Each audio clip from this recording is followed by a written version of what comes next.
buenos días para todos. Mi nombre es Alejandro Vázquez, yo soy médico residente de ginecología y obstetricia de primer año de la Universidad CES. Sean todos bienvenidos a este espacio académico. El día de hoy entonces estamos reunidos acá para hablar del enfoque de la colelitiasis y colecistitis en el embarazo. Antes de iniciar, quiero agradecerle especialmente al doctor Cristian Vargas, médico cirujano general de acá de la institución del Hospital General de Medellín, que fue mi asesor durante el desarrollo de toda esta charla que les voy a presentar a continuación.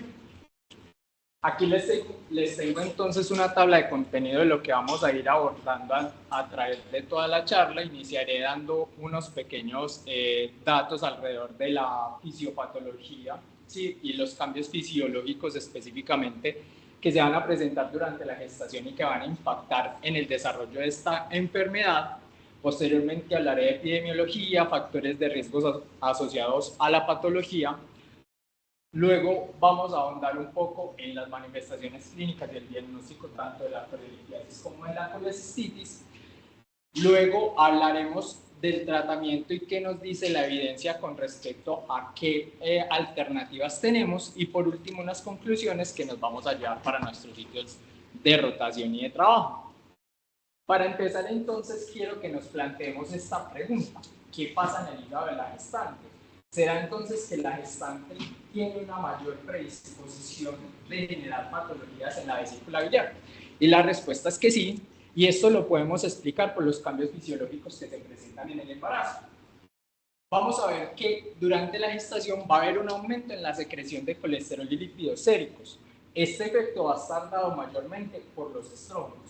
Y por otro lado vamos a tener una inhibición directa de la colecistoquinina que va a ser un efecto dado por la progesterona, y adicional a esto vamos a tener una reducción de los ácidos biliares solubles, por lo cual va a predominar digamos que el contenido de ácidos biliares no solubles, y van a hacer que esto aumente digamos su precipitación en la bilis. Y como efectos netos vamos a tener que a nivel de la bilis va a haber un aumento en su concentración de colesterol y lípidos, como les mencionaba previamente. Con esa inhibición de la colecistoquinina vamos a tener una disminución en la motilidad de la vesícula biliar, que va a generar una disminución en el vaciamiento de la misma. Por ende, si sumamos todos esos factores, vamos a tener como efecto clínico en la paciente la predisposición para la formación de cálculos en la vesícula biliar. Y clínicamente esto lo vamos a definir como la presencia de colelitiasis, ¿cierto? Esos cálculos que se van a formar en nuestras pacientes, el 90% son cálculos producidos por colesterol. Por definición, los cálculos de colesterol son los que en su contenido, en su formación propiamente, tienen más del 50% de colesterol. Y tenemos otro tipo de cálculos que van a ser los cálculos de pigmento, y estos por definición van a estar producidos en mayor cantidad por bilirrubina y por bilirrubinato de calcio, y en menos del 20% de su contenido van a tener colesterol. Estos últimos que les acabo de mencionar van a estar subdivididos en otros dos tipos, que son los de pigmento negro y pigmento marrón. Los de pigmento negro van a estar asociados a procesos que generen hemólisis, y los de pigmento marrón entonces van a estar asociados a infecciones crónicas, especialmente de la vesícula y de la vía biliar. En cuanto a la epidemiología, encontramos entonces y debemos saber que las colecistopatías en términos generales son la segunda causa más común de intervención quirúrgica no obstétrica durante el embarazo. Esta patología puede presentarse hasta en el 12% de nuestras pacientes, pero afortunadamente solo alrededor del 1% van a presentar síntomas. Les traigo este estudio, que fue una revisión sistemática y metaanálisis publicado en el 2023, en el que ellos se plantearon como objetivo principal evaluar la prevalencia a nivel global de las colecistopatías, especialmente la colelitiasis. Ellos incluyeron 31 estudios y alrededor de 190,000 pacientes gestantes claramente, y ellos encontraron que para el continente americano había una prevalencia de 6.8% con respecto a la presentación de esta patología con respecto a otros continentes encontramos que el continente americano presentaba una prevalencia mayor con respecto a Europa y África, que tenían una prevalencia del 2.7 y del 1.1 respectivamente. Para evaluar entonces la epidemiología a nivel local, les traigo este estudio, que fue un estudio descriptivo que se llevó a cabo acá en la ciudad de Popayán, pues realmente pues acá en Colombia, en la ciudad de Popayán, y ellos evaluaron o trataron de hacer una caracterización de las causas de abdomen agudo durante la gestación, y ellos encontraron entonces que la colecistitis aguda representaba la segunda causa de abdomen agudo, con una prevalencia del 39.5%. Cuando vamos a ver entonces la prevalencia de la colecistectomía en el embarazo, encontramos que alrededor del 70% de los casos de colecistectomías que se dan en el embarazo van a presentarse secundario a un cólico biliar persistente. En el 32% de los casos de secundario a una colecistitis aguda, en el 7% coleocolitiasis y en el 2%, en el 3% secundario a una pancreatitis de origen biliar. Dentro de los factores de riesgo, entonces, vamos a encontrar que el sexo femenino va a ser realmente un factor predominante y todas las mujeres gestantes tienen ese factor de riesgo intrínsecamente. Se ha visto que ser mujer tiene 1.5 a 3 veces más riesgo de presentar una colecistopatía durante cualquier momento del embarazo. La multiparidad también se ha asociado a esto. La hipomotilidad y la estasis de la vesícula biliar, como lo mencionamos previamente, también es un factor de riesgo importante. La obesidad, la dislipidemia, la resistencia a la insulina, la estasis, bueno, y la pérdida importante de peso de forma rápida, la resección intestinal y la enfermedad de Crohn también han sido factores de riesgo que se han encontrado en la literatura. Y cuando nos encontramos en el escenario de la colelitiasis, entonces tenemos dos opciones o dos caminos que pueden presentar las pacientes. Por un lado está la colelitiasis asintomática, que se va a presentar entre el 3.5 y el 10% de las pacientes que se van a su consulta obstétrica y se le hace un estudio ultrasonográfico por cualquier indicación. Y afortunadamente, de esa prevalencia que se presenta, solo el 0.1% van a desarrollar una colecistitis aguda en algún momento del embarazo. Cuando hablamos entonces de colelitiasis sintomática, que es nuestro otro espectro de la colelitiasis, vamos a tener, digamos que, el cólico biliar como el diagnóstico principal, ¿cierto? Digamos que o lo que vamos a tratar de diagnosticar en estas pacientes. Y para esto vamos a utilizar los criterios de Roma 4, en los cuales vamos a definir el cólico biliar como un dolor que se presenta en epigastrión cuadrante superior derecho y debe cumplir todos los criterios que les voy a mencionar a continuación. Y es que presente un dolor progresivo de al menos 30 minutos de duración, que sea un dolor en intervalos, o sea, que no se presente todos los días. Es un dolor que se va a calificar de moderado a severo, que va a interrumpir en la mayoría de las veces las actividades cotidianas de la paciente y que incluso va a generar que consulte al servicio de urgencias. No va a mejorar con los cambios de posición, no va a mejorar con el uso de medicamentos antiácidos, inhibidores de la bomba de protones o proquinéticos, y tampoco va a mejorar con las evacuaciones o con las deposiciones. Y es importante que siempre se haya descartado otra patología estructural que explique los síntomas que está presentando la paciente. Cuando vamos a hablar entonces de la probabilidad de recurrencia del cólico biliar durante el embarazo, vamos a ver que si la paciente presenta un primer episodio de cólico biliar en el primer trimestre del embarazo, tiene hasta el 92% de probabilidad de recurrencia de que haga otro evento durante la gestación. Si lo presenta en el segundo trimestre, hasta el 64%. Y si es en el tercer trimestre, el 44% de riesgo de recurrencias. Entonces, hablando como tal de la colecistitis aguda, la vamos a definir como la inflamación de la vesícula biliar, y podemos tener dos entidades importantes. La más común, que es la colecistitis calculosa, que es derivada de la obstrucción secundaria a un cálculo que se presenta en la vía biliar, en la vesícula propiamente, y va a impactarse en el cístico y va a impedir el flujo de bilis desde la vesícula hacia la vía biliar. Y el otro es la colecistitis acalculosa, que se va a producir, digamos que por un estado de hipoperfusión e isquemia de la vesícula biliar, que también puede estar dado, bueno, digamos que lo encontramos más en los pacientes críticamente enfermos, pero también puede estar secundario a medicamentos o a químicos. Dentro de las manifestaciones clínicas, entonces, vamos a tener el dolor abdominal con las características que les mencioné previamente, náuseas, vómito, fiebre, astenia, adinamia. Y en cuanto al diagnóstico, entonces realmente no hay una diferencia en cuanto a los criterios diagnósticos en la población gestante versus la población no gestante. No hay un score o digamos que unos criterios distintos, y hasta ahora nos vamos a basar con los criterios de las guías Tokio, que la última actualización fue en el 2018. Y ellos nos plantean 3 ítems a evaluar: los signos locales de inflamación, los signos sistémicos de inflamación y los hallazgos en imágenes. En cuanto a los hallazgos locales de inflamación, está el signo de Murphy positivo, la sensación de dolor, masa o sensibilidad en cuadrante superior derecho. En cuanto a los signos sistémicos de inflamación, entonces va a haber fiebre, PCR aumentada, aumento de los leucocitos. Y en cuanto a los hallazgos, pues van a haber hallazgos sugestivos de colecistitis en la imagen que utilizamos.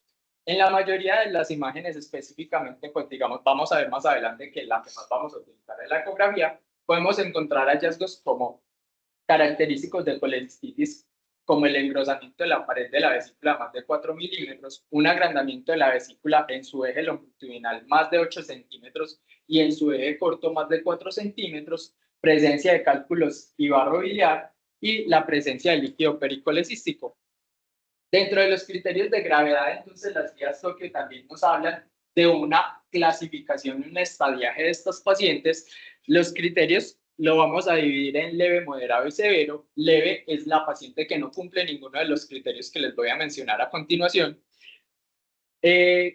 Moderado, entonces, son estas pacientes que tienen una leucocitosis más de 18.000, que en su curso de sintomatología presentan más de 72 horas de evolución, que haya una masa dolorosa palpable en el cuadrante superior derecho o que tenga signos de inflamación local marcada, y eso lo vamos a definir como que tenga o colecistitis gangrenosa, colecistitis enfisematosa, absceso pericolecístico, absceso hepático o una peritonitis biliar. ¿Listo? Y por último, la colecistitis grave, entonces la vamos a definir como disfunción de órgano blanco. Lo anterior más disfunción de órgano blanco. Y esto lo vamos a definir primero como disfunción neurológica cuando tenga alteración del estado de conciencia, alteración cardiovascular o disfunción cardiovascular que va a estar dado por esas pacientes que tienen requerimiento de soporte vasopresor, sea cualquier dosis de norepinefrina o una dosis de dopamina mayor de 5 microgramos por kilo minuto. En la disfunción respiratoria, entonces, vamos a estar o va a estar dada por una PAPI menor de 300, la disfunción hepática por un INR mayor de 1.5, la disfunción a nivel renal que va a estar dada por oliguria o una creatinina más de 2, y por último, la disfunción hematológica que está definida como un recuento de plaquetas menores de 100.000. En cuanto al enfoque diagnóstico, entonces, vamos a tener que hay 3 pilares fundamentales: la historia clínica del examen físico, los laboratorios y las imágenes. Listo.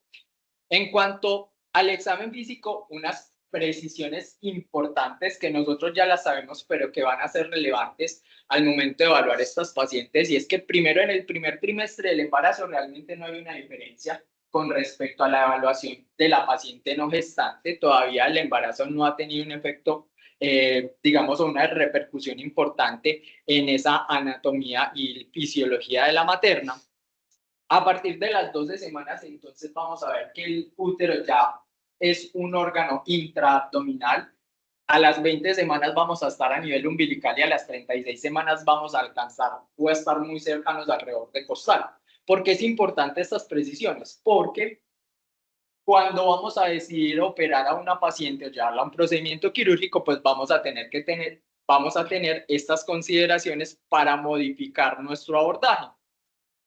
En cuanto a los laboratorios, entonces, las guías nos plantean, mande estos laboratorios como enfoque inicial, hemograma, AST, ALT, fosfatasa alcalina, bilirrubinas y TGT.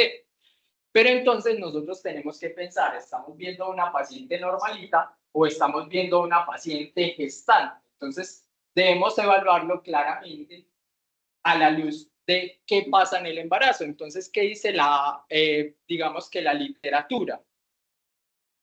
Cuando evaluamos la AST durante el embarazo aisladamente, podemos ver que la AST normal con paciente sana puede tener un ligero aumento. Y esto puede estar dado porque la AST no es una enzima específica del hígado, sino que la podemos encontrar en otros órganos como en el músculo cardíaco, en el músculo esquelético, en los eritrocitos y en los riñones, por lo cual en el segundo y en el tercer trimestre, por los cambios fisiológicos del embarazo, puede tener un ligero aumento sin jamás pasar el límite superior de la normalidad. La ALT, siendo una enzima específica, digamos que a nivel hepático va a permanecer estable, la fosfatasa alcalina va a estar aumentada y esto va a estar dado específicamente por la producción a nivel placentario y la producción a nivel del hueso fetal. La gamma-glutamiltransferasa va a estar igual, las bilirrubinas iguales y la albumina va a estar ligeramente baja. En cuanto a las imágenes, entonces vamos a tener que la ecografía va a ser nuestra amiga más importante, por decirlo de alguna manera. Este va a ser un pilar porque es fácil de acceder, es costo efectiva, no utiliza radiación ionizante y adicional a eso tiene muy buen rendimiento para el diagnóstico. Encontramos que puede tener una sensibilidad del 90% y una especificidad hasta el 100%, dependiendo de donde lo leamos. Puede detectar cálculos hasta el 2 milímetros y tiene una precisión para el diagnóstico de colelitiasis hasta en el 95% de los casos. Es importante tener en cuenta que la desventaja, como en todos los estudios ecográficos, es que es operador dependiente. En cuanto a la tomografía, entonces, vamos a tener que la sensibilidad de este estudio va a estar dada en alrededor del 92%. De entrada no va a ser nuestra primera ayuda diagnóstica, pero si la requerimos la podemos utilizar. Digamos que las guías Tokio hacen énfasis en que tienen un mejor rendimiento para identificar colecistitis gangrenosa y colecistitis enfisematosa, pero digamos que la podemos dejar reservada para estos pacientes que tienen un dolor abdominal que nosotros podemos sospechar que podría ser una patología biliar, pero no estamos completamente seguros y queremos evaluar otras cosas adicionales. En esta tablita es importante entonces que veamos, digamos que la dosis de radiación que vamos a utilizar según el estudio tomográfico o el estudio que utilice de radiación ionizante. Y para el efecto de nuestros estudios vamos a ver que la tomografía de abdomen tiene una dosis de alrededor de 4 miligrays, con lo cual podemos concluir que es un estudio seguro durante la gestación.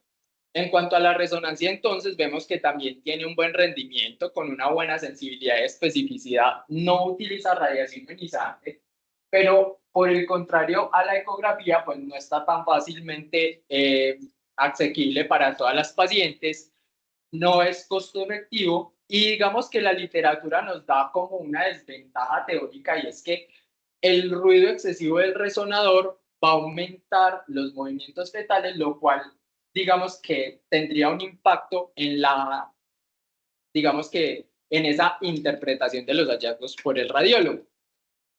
Entonces, ya habiendo visto lo anterior, epidemiología, manifestaciones clínicas y diagnóstico, vamos a pasar al tratamiento. Entonces, dentro del tratamiento tenemos dos líneas, que va a ser el manejo quirúrgico y no quirúrgico, y aquí se nos abre un abanico de posibilidades y empezamos, digamos que a tener algunas dificultades o algunas incógnitas, ¿cierto? Dentro del manejo quirúrgico tenemos dos opciones grandes que serán la colecistectomía laparoscópica y la colecistectomía abierta.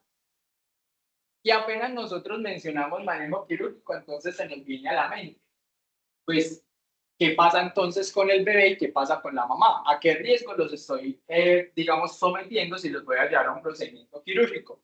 Y la literatura en términos generales nos habla de que los riesgos a nivel fetal que más se han estudiado, los que más se han visto en los estudios, es la pérdida gestacional antes de la viabilidad, el síndrome de parto pretérmino, el parto pretérmino como tal y la muerte fetal intrauterina.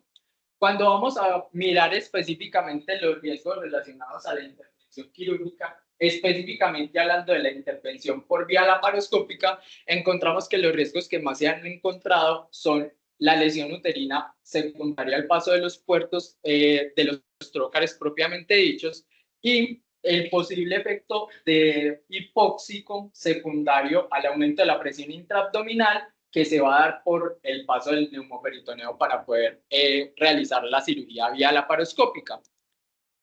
Pero entonces, ¿qué nos dice la evidencia en cuanto a los riesgos? Entonces, aquí les traigo este estudio, que fue un estudio de corte que se llevó a cabo entre el 2003 y el 2012.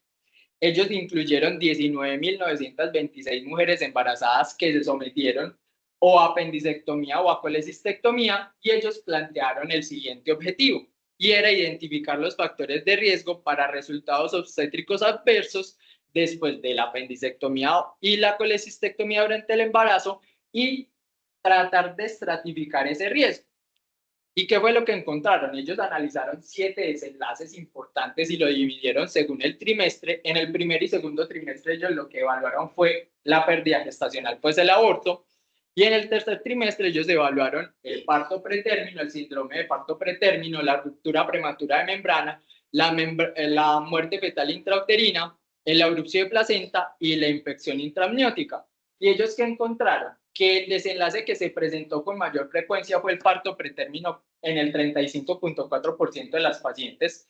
El segundo en frecuencia fue el síndrome de parto pretérmino con una prevalencia del 26.4%, y el tercero fue el aborto en el primero y segundo trimestre del embarazo con un 25.7% de prevalencia. Posteriormente, ellos lo que hicieron fue, apoyados en un modelo de regresión logística, caracterizaron los factores de riesgo que ellos identificaron en la población, les dieron una puntuación y sacaron digamos que una calificación del riesgo para las pacientes. Entonces ellos plantearon, según los puntos que ellos le dieron a cada factor de riesgo, y deducieron de que cuando se presentaban menos de 4 puntos tenía un valor o un riesgo bajo con un riesgo de complicaciones alrededor del 2%, un riesgo intermedio cuando tenía entre 5 y 8 puntos con un riesgo alrededor del 8%, y cuando tenían más de 9 puntos tenía un riesgo alto con alrededor del 21% de riesgo. Ya habiendo hablado de los riesgos para el bebé, vamos a hablar de los riesgos de la mamá. Entonces, ¿cuáles son los riesgos que nos habla la literatura? Entonces, ellos dicen que alrededor del el 3.6% de las pacientes van a presentar requerimiento de reintervención en los 30 días siguientes, infecciones en el 2%, complicaciones de la herida del 1.4%, complicaciones respiratorias 2%, transfusiones 0.2%, eventos tromboembólicos 0.5% y muerte en el 0.25%. Cuando ya sabemos entonces los riesgos a los que está sometido tanto el feto como la mamá, entonces, ¿qué podemos hacer nosotros para disminuir esos riesgos? Y entonces en esta revisión que se hizo en el 2023, nos dan unos tips de buena práctica para poder disminuir los riesgos en estas intervenciones que vamos a le vamos a realizar a las pacientes. Entonces, encontramos que ellos nos recomiendan que el decúbito lateral izquierdo parcial o total será la mejor posición para estas pacientes durante la cirugía, y esto va a tener dos objetivos grandes. El primero, que visualicemos de forma adecuada tanto el hígado como la vía biliar, y segundo, que disminuyamos la presión aorto-cava, mejorando el gasto cardíaco y por ende la perfusión útero-placentaria. Que el trocar óptico, que va a ser el primer trocar que vamos a pasar durante el procedimiento quirúrgico, lo insertemos 5 centímetros por encima del fondo uterino, y podemos utilizarlo tanto en el puerto umbilical, en el puerto cifoideo o subcifoideo, perdón, o en el punto de Palmer, que recordemos que es ubicándolo en línea media clavicular izquierda, 3 centímetros por debajo del reborde costal. La línea, la presión máxima de insuflación la vamos a llevar hasta 12 milímetros de mercurio, debemos estar atentos al monitoreo, pues ellos plantean realizar un monitoreo fetal perioperatorio. Obviamente esto lo vamos a contextualizar según la viabilidad del feto. Ellos nos mencionan que entonces la tocolisis, el sulfato de magnesio y los esteroides antenatales los debemos dejar solamente, digamos que especificados para las pacientes que lo requieran como tratamiento, más no como profilaxis. Entonces no vamos a utilizarlos de rutina. Y digamos que aquí se nos viene otra pregunta, y es, ¿a quién vamos a operar? ¿Cierto? ¿Qué paciente tiene indicación de llevarse a cirugía durante la gestación? Y la respuesta es entonces que tenemos tres indicaciones básicas. Una será la colelitiasis sintomática persistente, la colecistitis aguda y la coledocolitiasis. Entonces, para tratar de responder esa pregunta, operar o no operar, les traigo este otro estudio que fue publicado en el 2023 en la revista de JAMA, que fue un estudio de cohorte retrospectivo que fue llevado a cabo, digamos que entre el año 2007 y el 2019, y ellos se plantearon tres objetivos importantes. El primer objetivo fue describir cuál era la frecuencia de pacientes embarazadas con colecistitis aguda que se llevaban a colecistectomía. Que el segundo objetivo era evaluar los riesgos de eventos adversos en las pacientes con colecistitis aguda. Y por último, eran comparar las tasas de eventos adversos o desenlaces adversos en las pacientes que tenían colecistitis aguda y que íbamos a llevar a colecistectomía versus a las que no íbamos a llevar a colecistectomía. ¿Y cuáles fueron los resultados que ellos encontraron? Entonces ellos dividieron, digamos, los resultados según el trimestre, primero, segundo y tercer trimestre, y ellos encontraron que en el primer trimestre no hubo una diferencia estadísticamente significativa con respecto a la pérdida gestacional. En el segundo trimestre tampoco hubo como tal un impacto directo en la presentación de parto pretérmino con respecto a si operar o no operar. Pero en el tercer trimestre del embarazo sí hubo una diferencia estadísticamente significativa con una prevalencia de 8.5% en el grupo de pacientes que se sometieron a cirugía versus 16.3% en las pacientes que no se sometieron a cirugía, o sea, que tuvieron manejo médico. Y aquí tenemos en esta tablita, entonces, también dividida por subgrupos de según trimestre, y vemos que en el tercer trimestre hubo una diferencia estadísticamente significativa en la disminución del riesgo de parto pretérmino en el tercer trimestre en las pacientes que se sometieron a colecistectomía versus las que no se sometieron a colecistectomía, con un OR de 0.45 con un intervalo de confianza estadísticamente significativo. Entonces, cuando operar, tenemos que llevarnos también la idea de que todos los procedimientos quirúrgicos que sean electivos durante la gestación se van a dejar para el posparto. Pero si usted tiene una indicación como las que les mencioné previamente durante el embarazo, ¿qué va a hacer? Entonces, tenemos tres recomendaciones grandes. El manejo quirúrgico entonces disminuye los desenlaces maternos adversos, tanto los maternos como los fetales. Entonces, si una paciente tiene indicación de manejo quirúrgico durante la gestación, se debe llevar a cirugía. ¿Sí? La gestación no es una contraindicación para llevarla a un manejo quirúrgico.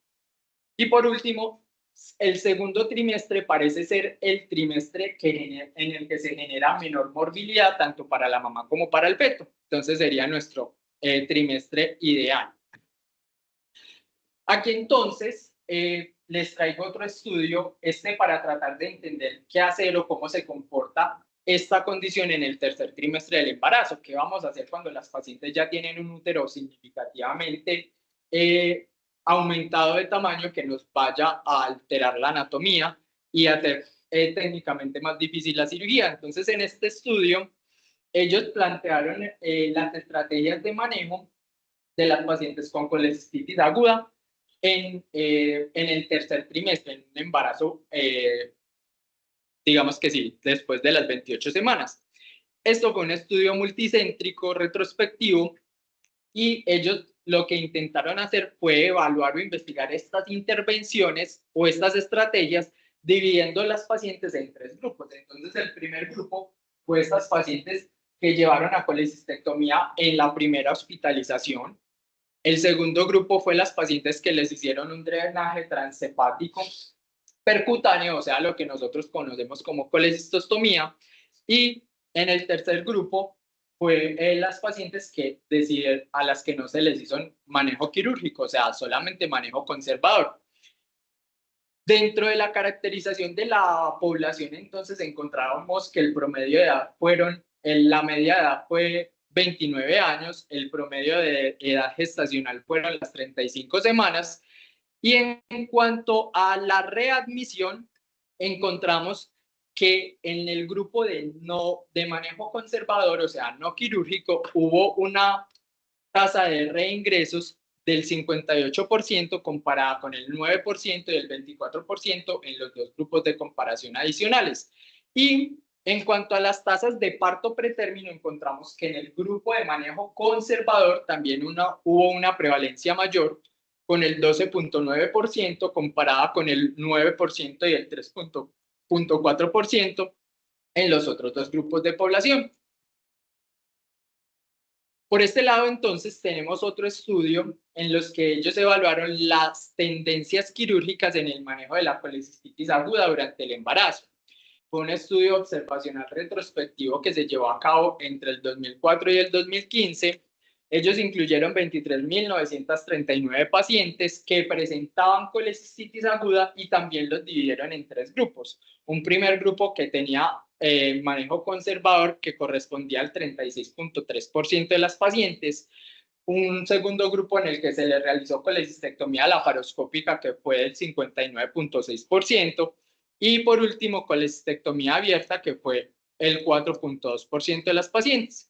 Y cuando compararon entonces los desenlaces cirugía laparoscópica versus cirugía abierta, ellos encontraron que cuando evaluaron la mortalidad materna secundaria al procedimiento quirúrgico, entonces no hubo una diferencia estadísticamente significativa si se hacía abierta o laparoscópica, pero cuando evaluaron el parto pretérmino, el síndrome de parto pretérmino y el aborto, que como les mencioné previamente son unos de los desenlaces más importantes, sí hubo una diferencia estadísticamente significativa, encontrando de que las pacientes con colecistectomía, a las que se les realizaba colecistectomía laparoscópica, tenían un riesgo menor en el 59% de los casos versus las pacientes que se llevaba a colecistectomía abierta, que presentaban un riesgo del 22% de parto pretérmino, de síndrome de parto pretérmino y de aborto. Y también hubo diferencia estadísticamente significativa cuando evaluaron la hemorragia anteparto y la infección intramniótica. Aquí tenemos también una tabla que me pareció supremamente importante, y es que ellos evaluaron en este mismo estudio cómo el tiempo desde la admisión tenía un impacto directo en la presentación de los desenlaces más relevantes en cuanto al feto, como el síndrome de parto pretérmino, el parto pretérmino y el aborto, evidenciando de que si había alrededor más de 7 días desde la admisión hasta la realización de la colecistectomía laparoscópica, podía aumentar ese riesgo hasta el 18.4%. Cuando hablamos entonces de manejo no quirúrgico, tenemos varias estrategias: hacer reanimación con líquidos endovenosos, pues, o manejo con líquidos según la condición de la paciente, control de los síntomas con analgésicos, evitar los desencadenantes y el manejo antibiótico cuando se tiene estrictamente indicación. Aquí les traigo entonces un pequeño resumen. Este algoritmo me parece muy chévere porque hace un resumen de todo lo que hemos hablado del enfoque de estas pacientes. Entonces, a todas las pacientes que tenemos con clínica de colelitiasis y colecistitis, las vamos a llevar a una ecografía y a laboratorios que les mencioné previamente.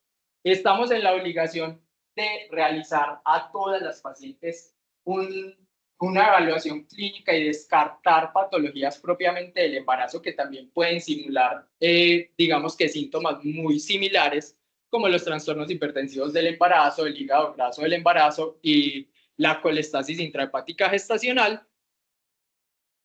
Cuando tenemos el resultado de la ecografía y nuestra preocupación más importante es que la paciente tenga una coledocolitiasis, entonces esa paciente la vamos a llevar a CEPRE o a una colangioresonancia dependiendo del criterio que cumpla, ¿sí?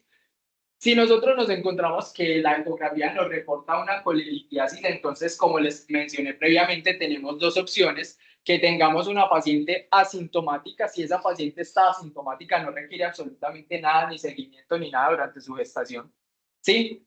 Si la paciente tiene síntomas, entonces en el primer momento usted trátelos, dele manejo médico, y si la paciente persiste con los síntomas, lleve la colecistectomía laparoscópica idealmente.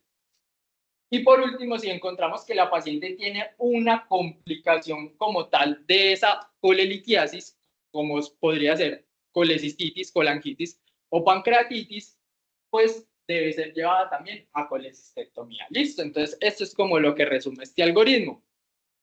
Y por último, entonces, tenemos unas conclusiones para que nos llevemos a la casa, y es que las colecistopatías son una condición importante y representan la segunda causa de intervención quirúrgica no obstétrica durante el embarazo. Los cambios fisiológicos del embarazo representan un reto importante para la aproximación diagnóstica y terapéutica de estas pacientes. Los estudios de radiación ionizante los podemos utilizar con seguridad y tranquilidad durante el embarazo, siempre y cuando tengan una indicación fuerte para realizarse. El manejo quirúrgico disminuye los desenlaces, tanto maternos como fetales.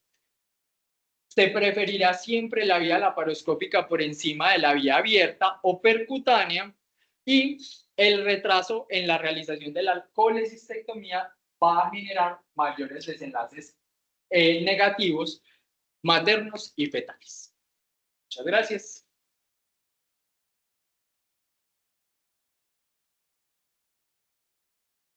Muchas gracias, doctor Alejo, por la presentación y actualización del tema en patología vesicular.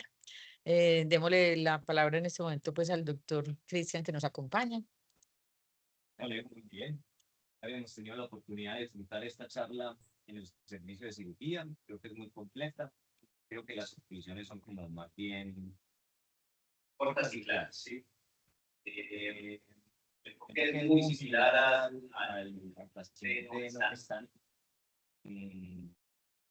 Y básicamente lo que aprende es, no es una urgencia hasta después de su embarazo. Y lo es. Entonces tenemos dos escenarios: la sintomática y la colecistitis aguda y sus complicaciones.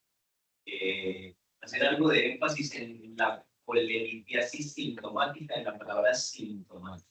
Recientemente también revisamos el servicio. Cuando somos un poco laxos con los criterios de colelitiasis sintomática, y por eso ponemos los criterios de error. Cuando no los cumplimos exactamente, los pacientes no mejoran del dolor. Entonces, someter a procedimiento quirúrgico a un paciente que no cumple estrictos criterios de cólico biliar nos lleva a desenlaces no terapéuticos hasta el 60% de los casos. Entonces, hay que interrogar bien a los pacientes que sí tengan un cólico biliar, que sí tengan un cólico biliar recurrente, y ahí estamos tranquilos en empezar la cirugía. Ya cuando tenemos colecistitis aguda, el manejo sea quirúrgico. Hay otras estrategias para manejo, pero básicamente las tenemos guardadas para los pacientes o que no se quieren operar o que no se pueden anestesiar. Para el resto de los escenarios es quirúrgico. Ahora tenemos un útero grávido que naturalmente va a afectar mucho la vida en el procedimiento quirúrgico, y mientras más grande, pues peor va a ser la cosa.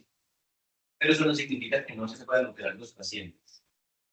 Vía abierta o laparoscópica dependerá estrictamente de la altura uterina y de la habilidad del cirujano y de los recursos con el que cuenten. Lo que ha recomendado, como bien lo dijo Alejo, es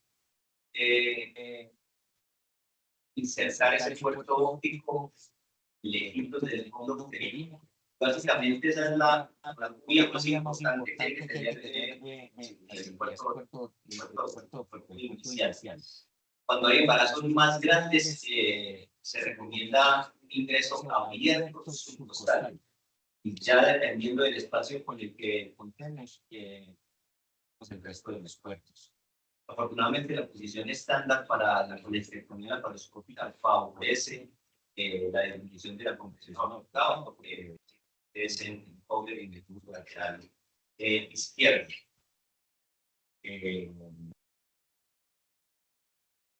Los pacientes que hay que operar, se tienen que operar. ¿Sí? Todavía no me ha tocado un embarazo grandote, todavía no me he metido en esos líos de un útero grave muy grande, pero sí en unos medianitos y básicamente la cirugía transcurre sin mayor problema.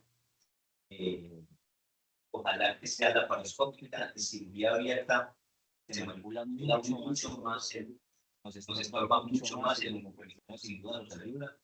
Ahí tenemos un límite como de 12, pero realmente se ha visto que si llegamos hasta 15 tampoco hay mayor problema. Muchas gracias, doctor, por los comentarios. Pregunta para el doctor Alejo y el doctor Vargas. Desde la prevención, después de un primer cólico biliar, y como decía el doctor, el primero no implica, y tú cuando expusiste obviamente llevar a cirugía, sino que hay unos criterios que hay que cumplir estrictos para hacerlo correcto en el momento adecuado. ¿Qué podríamos decirle a esas maternas? Bueno, en términos generales, nosotros podemos disminuir esos desencadenantes, ¿cierto? ¿Cómo lo podemos hacer? Disminuyendo las comidas completas y grasosas. Eso tiene un efecto directo en la liberación de colecistoquina. Cuando se le da la colecistoquina y tenemos un cálculo que está tapando el cístico, pues va a generar mayor dolor, ¿sí? Entonces, en general, una alimentación, una dieta sana, abundante ingesta pues, de líquidos, una alimentación baja en grasas, sería pues una recomendación muy importante.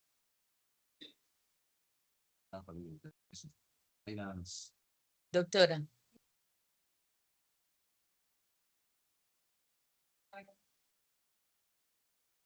Una pregunta, pues, en cuanto a la lactosa, pues porque ahorita la o bueno, la lactosa en general, nada de cosméticos, nada de inhibidores, pues, con los criterios de Roma, pues, bueno, no sé, sacar los medicamentos iniciales, pero para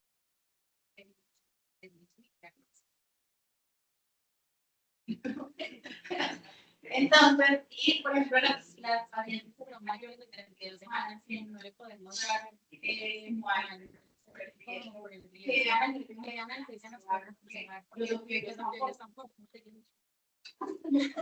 totalmente porque los papeles son un poco por el riesgo pues de la bueno, ¿qué tal los pistos?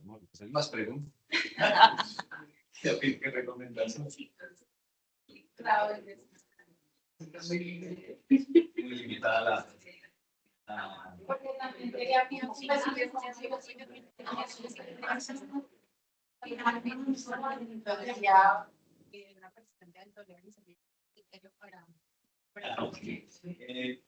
con el manejo del dolor, digamos, puedes acortar los síntomas.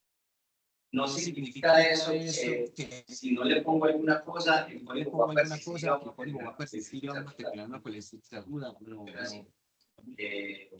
digamos que ustedes, más que nosotros, saben que en el armamental farmacológico que pueden usar un embarazo grandísimo, que pueden ayudar a la mamá a que el dolor. Pero el enlace no va a ser adverso, porque es un poco corto en el manejo de la metodología. Aprovechar con las agudas, después poner hasta morfina para sanar la colecistitis. Y una preguntita en la conferencia, no sé si escuché mal, hablaron de opciones de manejo de la colecistotomía. ¿En qué momento, doctor, ustedes la practican? ¿Y qué tan frecuente realmente se hace? Porque es otro tipo de cirugía que es la que normalmente pues no... Y en este hospital la usamos bastante porque tenemos pacientes muy enfermos. Pero es bien sabido en nuestro medio que la colecistotomía es un procedimiento usado y abusado. Básicamente tiene dos grandes limitaciones. Que no se quiere operar y tiene una colecistitis aguda. Y dos, no se puede anestesiar por sus comorbilidades. Y ninguna otra indicación. tanto en las embarazadas como en la población gestante, los desenlaces clínicos son peores en la colestectomía que en la colestectomía. Lo mejor que nos puede pasar si tenemos colestitis aguda es que las películas se la mala en cirugía. Prontamente. Muchas gracias. Bueno, a todos por estar aquí presentes, al doctor por acompañarnos y al doctor Alejo por su presentación. Muchas gracias.